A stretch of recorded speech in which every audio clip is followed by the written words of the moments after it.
Well,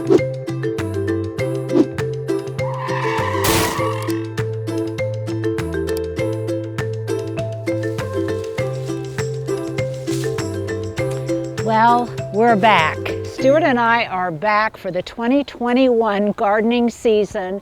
Stuart, say thank you to everybody who expressed so much concern and kindness over his having COVID. But he had a mild case, he's back, and now we're back. And today I want to talk about hellebores.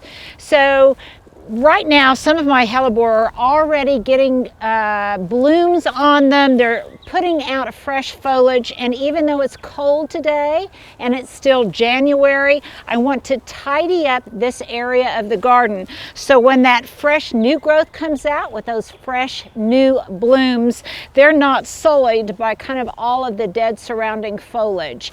Now, what I have here, and Stuart, you might want to get a close-up of these, what I have in my garden are Hellebore orientalis, or orientalis, however you pronounce it, also called the Lenten rose. In contrast to what we think of as the Christmas rose, which would be Hellebore niger or niger. Now, those do not like having their old foliage cut off, but this variety definitely does. I can't tell you specifically which one this is because these were gifted to me, I believe, years ago, and they came without a tag on them. All I know is that they are extremely vigorous. They're beautiful. They're the first thing to flower in the summer for me. They make a great evergreen ground cover in the summer and to a certain extent in the winter. They can handle clay soil. They do great in my Zone 7 garden, and quite frankly, I think they need to be planted more extensively. One of the reasons I think they're not is because we don't think about doing a lot of gardening in January, and the optimal time to plant them, I guess, for good winter bloom and even early spring bloom is probably in the fall or spring, and they're not always readily available. They can also be a little bit expensive. So it's always good if you can get someone like me to gift some to you, or if you can find a deal on them, like I just did at Trader Joe's. I found some for $9.99 a gallon, and I'll show you those a little bit later. So what do I mean by kind of cleaning up this bed, cutting back the foliage, and exposing the new growth? So you can see here kind of the contrast of an area that I've started to clean up and a plant that I have started to tidy up versus this area over here where there is lots of leafy debris, dead leaves, damaged foliage, and that's the part that I'm getting ready to work on. So I've got all sorts of twigs here that as they break down can potentially kind of steal some nitrogen from these flowers and these plants. So I'm going to clean up some of that. The remnants of the ice storm are just everywhere in the garden. And I'm going to clean up this leafy debris. Now you might say, but isn't it mulching, protecting, and keeping kind of like a blanket, acting kind of like a blanket on these blooms with so much of winter remaining? Yes, but I'm still removing them because I kind of want to expose and see what's underneath. And if you look here, you can see that there's some little babies that went to seed. It goes to seed very aggressively, but not unhappily so. I love the way it goes to seed, so then I have lots of plants to share with others and to spread around my garden.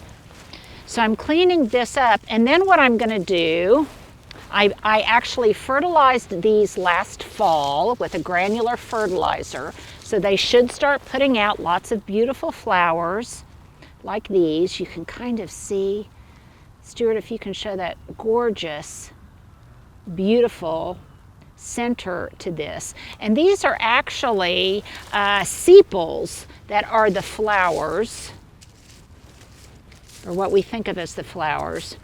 But once I get all of this cleaned up, potentially removing any diseased foliage, any diseased material that might be in here. Occasionally, because it hasn't been a very cold winter, I will find some indications that there might be some slugs or snails in here. I can remove those when they're tiny and before they have a chance to do any damage. And then once this is all cleaned up, I'll come back in with some of those wonderful mulch leaves that I made with my WORX mulcher. I'll put a link on it below. And then I'll come in and this will all be fresh and beautiful, cut back, and I'll feel kind of like I've got a head start on my gardening chores, because spring is definitely the busiest time, I think, of the gardening year, that and fall. Another reason that I like Hellebore is they make beautiful cut flowers. And I won't go into how to know when the optimum time to cut them for a flower arrangement is. I'll discuss that later. But not only do I love that, but the leaves are beautiful in flower arrangements. Now, if I was going to plant this and I wanted to create a vignette, some wonderful companion plants for Hellebore might be Fern, Hosta, maybe some Digitalis that would bloom a little bit later. It needs a little bit more sun. Maybe some Dicentra Spectabilis. Some of those things I think could be really beautiful along with this. And really, we think of Hellebore as liking shade, and they do like shade. But what they really want is to be like the woodland plant that they are. I believe they're native to Central Europe. What they really want is to be on the edge of shade. So the edge of shade will give them enough light to bloom, but not so much light that it really defies what they want, which is a protected area. You can see here I've got a wayward, damaged azalea that is in the backdrop, and once these are in bloom and have recovered some, I think they'll be gorgeous. So I would also say that maybe azaleas in the background would also be, with some protection, would be a good companion shrub. So I'm going to keep cleaning this up. I'll show you the before and after of this bed, and then I want to show you some purple beauties that I found at Trader Joe's and how I'm going to display them before I get them in the ground. Well, I was just telling Stuart that it was really kind of nippy out here today. It's pretty cold, but can you imagine what it would be like to be one of those Sports Illustrated models in a bikini that's on the beach in Antarctica or something like that? Now that would be cold, so I guess we're not suffering too much. I want to show you these gorgeous Hellebores. I got these the other day. I got these at Trader Joe's, which is just so wonderful for periodically finding treasures like this. They were not marked at all, which is still a small price to pay for these beauties. I feel certain that they are an orientalis like the ones I already have. But these have a beautiful, kind of a dusty pink to purple color to the flowers. I think they're absolutely beautiful. And for right now, I love the luxury of this. Since Hellebores like cold weather, I'm not even going to pot these right now or plant them right now.